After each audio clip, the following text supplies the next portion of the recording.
Cell Health, reboot your body, omega-3 oil extracted from algae, strong heart, sharp mind, healthier you. అంటే ఎక్కువగా మనం మాట్లాడుకోవాల్సింది bullet గురించి, bullet బాబా గురించి. Success మీట్లో కూడా పర్టికులర్గా మీరు దాన్ని మెన్షన్ చేసి మరీ చెప్పారు. ఆ పాయింట్ అంటే ఎవరైనా కానీ ద కోర్ పాయింట్ని చెప్పాలనుకోరు. అయితే మీరు చెప్పడానికి రీజన్ ఏంటి? సో యాక్చువల్లీ ఏళ్ళ క్రితం ఎప్పుడైతే నాకు బైకులు అంటే ప్రేమ కుదిరిందో, నేను పెద్ద మోటార్ సైకిల్ ఎంతూసియాస్ట్ అండి. నేను చాలా కంట్రీస్లో వియట్నాము, థాయిలాండ్ కానీ, మన ఇండియాలో సౌత్ ఇండియా కానీ, నార్త్ ఇండియా కానీ నేను మోటార్ సైకిల్ వేసుకొని ఎన్నో సోలో ట్రిప్పులకి వెళ్ళిపోయాను. ఇది వేరే దేశాలకు? వేరే దేశాల్లో కూడా ఒక్కడనే బైక్ వేసుకొని తిరిగేవాడు. ఓకే. ఇలాంటి జర్నీల్లో నాకు మిత్స్, లెజెండ్స్ గురించి డిస్కషన్స్ ఎవరో అక్కడ లోకల్ వాళ్ళు చెప్పేవారు. అక్కడ ఏ గుళ్ళు ఉన్నా సరే ఆగేవాడిని. అలాగే నాకు బుల్లెట్ బాబా గురించి, ఓం బన్న గారి గురించి నాకు ఒకసారి తెలిసింది. ఓకే. ఓం బన్న గారు రాజస్థాన్లో 1988లో ఒక యాక్సిడెంట్లో చనిపోతే ఆయన బైక్ మళ్ళీ అక్కడే మళ్ళీ రావడం, మళ్ళీ అక్కడి నుంచి తీసి ఇంకో దగ్గర పెడితే మళ్ళీ అక్కడికే మళ్ళీ బండి రావడం, ఎన్నోసార్లు ఇలా జరిగేటప్పటికి వాళ్ళు అక్కడ ఒక మందిరం కట్టి దాన్ని ఇప్పుడు వరకు పూజిస్తున్నారు, జనాలు ఆదరిస్తున్నారు, ఆ బిలీఫ్ సిస్టమ్ని ఇంకా నమ్మి ఇంకా పెద్దది చేస్తున్నారంటే దాన్ని ఎంతోమంది ఎగతాళి చేసినా దాంట్లో ఉన్న కోర్ పాయింట్ ఏదైతే ఉంటుందో, ఇప్పుడు రాజస్థాన్ లాంటి ఊరు, లైక్ రాజస్థాన్ లాంటి సిటీ, స్టేట్లో, రాజస్థాన్ లాంటి స్టేట్లో ఎడారి, నీళ్ళు ఉండవు. కలేజా సినిమాలో మనం చూసాం. ఆ ఊర్లో అప్పుడు మనకు అర్థమైంది దేవుడిని ఎలా చేస్తారని. సో వాళ్ళకి ఏమీ లేనప్పుడు మనిషి అన్నోడికి నీళ్ళు లేకుండా, ఫుడ్ లేకుండా, ఈ మనుషులు లేకుండా, ఏం లేకపోయినా సరే బతుకుతాడు, కానీ నమ్మకం లేకపోతే బతకలేడని ఒక పాయింట్ అయితే నేను నమ్ముతానండి చాలా గట్టిగా. ఓకే.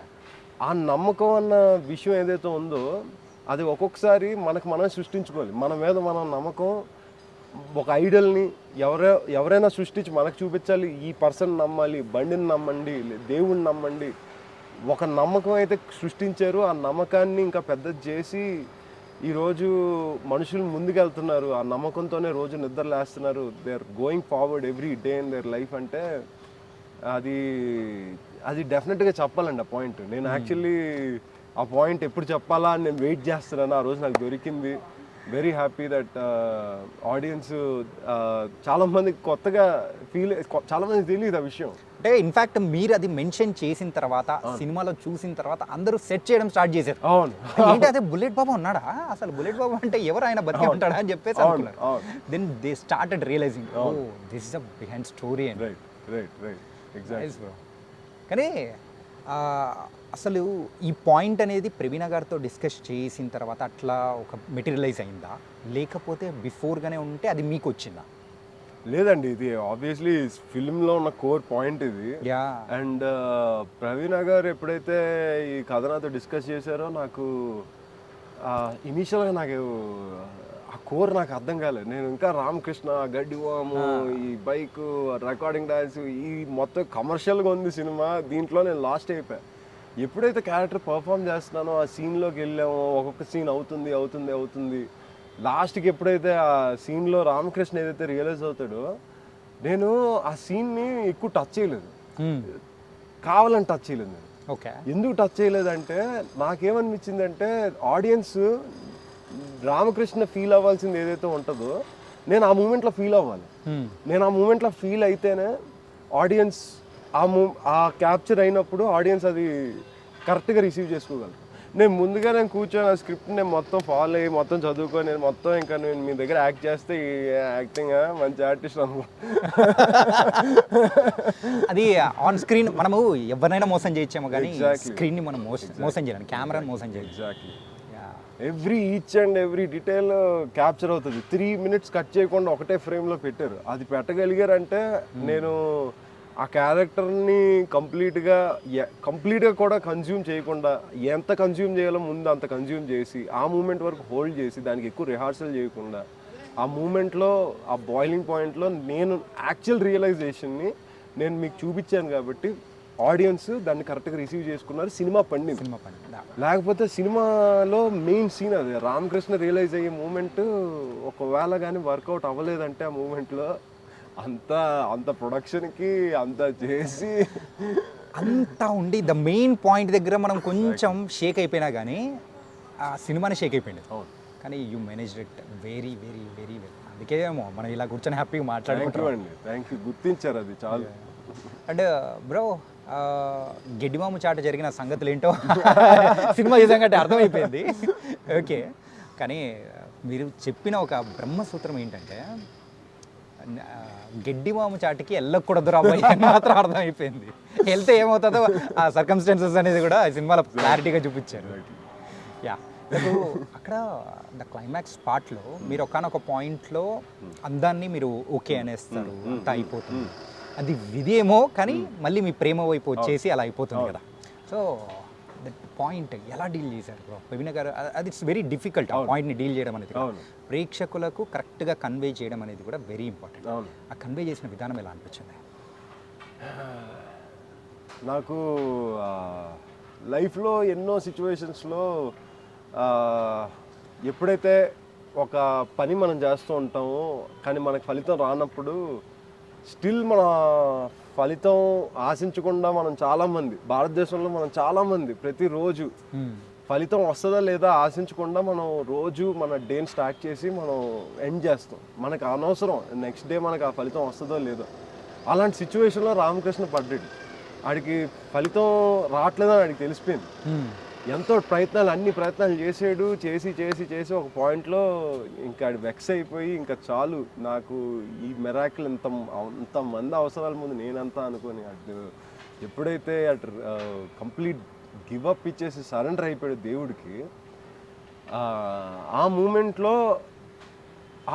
నుంచి నాకు ఆడియన్స్తో కనెక్ట్ అవ్వడం స్టార్ట్ అయ్యాయి. ఎందుకంటే ఐ ఫీల్ మీరు ఎక్కడైతే చూస్తున్నారో రామకృష్ణని ఆ లాస్ట్ 5 to 10 minutes రామకృష్ణ ఏదైతే చూస్తాడో ప్రతి ఒక్కరు మనలో ఉన్న ప్రతి ఒక్కళ్ళు ఇంటర్నల్గా అది గోత్రూ అవుతామండి.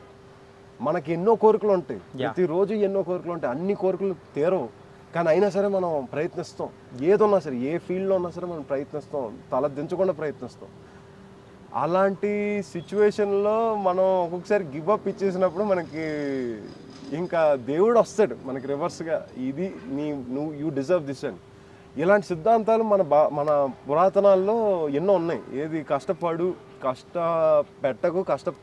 డిసిప్లిన్గా ఉండు, కానీ ఫలితం ఆశించకు, కానీ రిజల్ట్కి డిటాచ్డ్గా ఉండు ఎప్పుడు. రైట్. సో రామకృష్ణ ఎప్పుడైతే ఆ రిజల్ట్కి డిటాచ్ అయిపోయి నువ్వు బాగుంటావు అంతే అనేసాడు,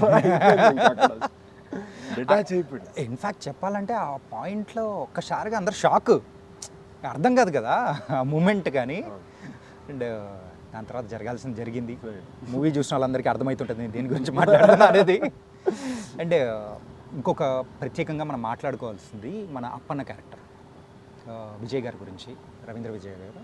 సో ఆయన క్యారెక్టరు ప్రజెన్స్ అనేది కూడా అంత ఎక్కువ లేకపోయినా కానీ త్రూ అవుట్ ఆయన ఉండడం అనేది కూడా ఇట్స్ వెరీ అంటే కొంచెం డిఫికల్ట్ దాన్ని మేనేజ్ చేయడం. కానీ ఇంకొకటి ఇదైతే మూవీ ప్రమోషనల్ ఇంటర్వ్యూ కాదు కాబట్టి పర్సనల్ ఇంటర్వ్యూ కాబట్టి నేను చెప్తున్నా, ఆయన మాట్లాడిన మాటలు కానీ అండ్ కొన్ని వర్డ్స్ యూజ్ చేసిన విధానం ఉంటుంది చూసారా, ఆ యూజ్ చేసిన విధానం నేను చూసేటప్పుడు ఆ ఫ్యామిలీ అందరూ కొంతమంది చూస్తూ ఉంటే ఎవరన్నా ఎక్కడన్నా కొంచెం అన్కంఫర్టబుల్గా ఫీల్ అవుతారేమో జస్ట్ అనుకున్నాను అనమాట.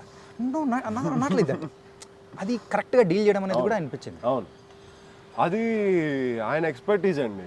ఆయన ఎక్స్పర్టీజ్ ఏంటంటే మనకి ఎప్పుడైతే కొన్ని క్యారెక్టర్స్ ఇబ్బందికరమైన మాటలు అనాలో అలాంటి టైంలో ఒక టైప్ ఆఫ్ లైన్ ఉంటుందండి. ఒక ఆర్టిస్ట్గా మీకు తెలిసే ఉంటుంది, ఒకరిని హర్ట్ చేయొద్దు పర్సనల్గా, but at the same time ఆ క్యారెక్టర్ని పండించాలి. He's very very good at that and he has done that brilliantly. ఆయనతో మీరు యాక్ట్ చేసేటప్పుడైనా కానీ అలాంటి వర్డ్స్ యూజ్ చేస్తున్నప్పుడు మీకు ఏమన్నా అనిపించిందా, అరే this is something uncomfortable to the families అని అలాగేమన్నా? నేను క్యారెక్టర్లో ఉండేవాడిని అండి. ఆయనతో ఉన్నంతసేపు క్యారెక్టర్లో ఉండేవాడిని. నాకు మైండ్లో తెలిసింది ఏంటంటే నేను ఈయన పక్క ఉన్నాను, ఈయన మా అన్న, ఈయన ఏమన్నా అది నేనున్నా అంతే. సో ఎప్పుడు ఎప్పుడు ఆ ఫీలింగ్లో వెళ్ళలేదు, ఎందుకంటే ఆఫ్ సెట్ అయినా ఆన్ సెట్ అయినా I was for him, rooting for him. So నేను ఎప్పుడు ఈ మాట ఇలా వెళ్తుందేమో అలా వెళ్తుందేమో, కొత్తపల్లిలో ఉన్న ఊర్లో మేము క్యారెక్టర్స్ అంతే, ఇంకా మేము ఎప్పుడైతే ఆ క్వశ్చనింగ్ స్టార్ట్ చేస్తామో ఆడియన్స్ క్వశ్చనింగ్ స్టార్ట్ చేస్తాం. రైట్. సో ఆ క్వశ్చనింగ్ రానివ్వకుండా మేము ఉండాలంటే ఇంకా I never had to question his moral ethics. But I always knew that ఇవి ఎప్పుడు ఇబ్బందులు రావు, ఎందుకంటే ఎప్పుడైతే ఒక ఆర్టిస్ట్ కంప్లీట్గా మారల్ ఎథిక్స్ని పక్కన పెట్టేసి నేను ఒక క్యారెక్టర్ని అని చెప్పి నమ్మించడానికి కంప్లీట్గా షూస్ తీసుకొని లోపలికి వెళ్ళిపోతాడో ఆడియన్స్ కూడా కన్విన్స్ అయిపోతాడు. ఈ పర్సన్ మనల్ని కన్విన్స్ చేయడానికి ఈ క్యారెక్టర్ ప్లే చేస్తున్నారు, ఈయన పర్సనల్గా ఈ ఫీలింగ్ అయితే ఈయనకి కాదు, is just a character in this film అన్నది ఆడియన్స్కి తెలుసు, because they know this is cinema at the end of the day. So అనిపించింది అనమాట. అండ్ ప్రవీణ గారి క్యారెక్టర్ కూడా సో కొంచెం తక్కువసేపు ఉన్నా కానీ కొంచెం చమక్కనే క్యారెక్టర్ల టైప్లో అనిపించింది. క్రేజీ సీన్ అండి, ఆ పంచాయతీ సీన్ ఏదైతే ఉంటుందో అదే కదా ఎక్స్పెక్ట్ చేయరు ఎవరు. అక్కడ నాతో గొడవ అవుతూ ఉంటుంది, సడన్గా అక్కడ ఇంకో గొడవ అయిపోద్ది, మాస్. యా. అండ్ అలాగే మనం మాట్లాడుకోవాల్సింది రెడ్డి గారి మనవరాల గురించి. అవును, ఎలా ఉండేది? చాలా మంచి ఎక్స్పీరియన్స్ అండి. ఆవిడ సావిత్రి గారు, Mounika, she was a very fantastic phenomenal ప్రొఫెషనల్గా ఉండే యాక్టర్. ఏ సీన్కి పోయినా మొత్తం డైలాగ్స్ అన్ని ముందుగా ప్రిపేర్ అయ్యి వచ్చేవారు. నాకు ఆ లాస్ట్ మా ఇద్దరిది స్క్రీన్ షేర్ చేసుకునే సీన్ ఒకే ఒకటి, రియల్లీ స్పీకింగ్. అది కాకుండా రంగనాయకి సాంగ్లో మాకు కొన్ని షార్ట్స్ పడతాయి. ఆ ఒక్క సీన్కి మేము నాకు స్పేస్ ఇచ్చేది అమ్మాయి. సో ఆ స్పేస్ ఇవ్వడం వల్ల నేను ఆ సీన్ని పర్ఫామ్ చేయగలిగాను. Very thankful. యా.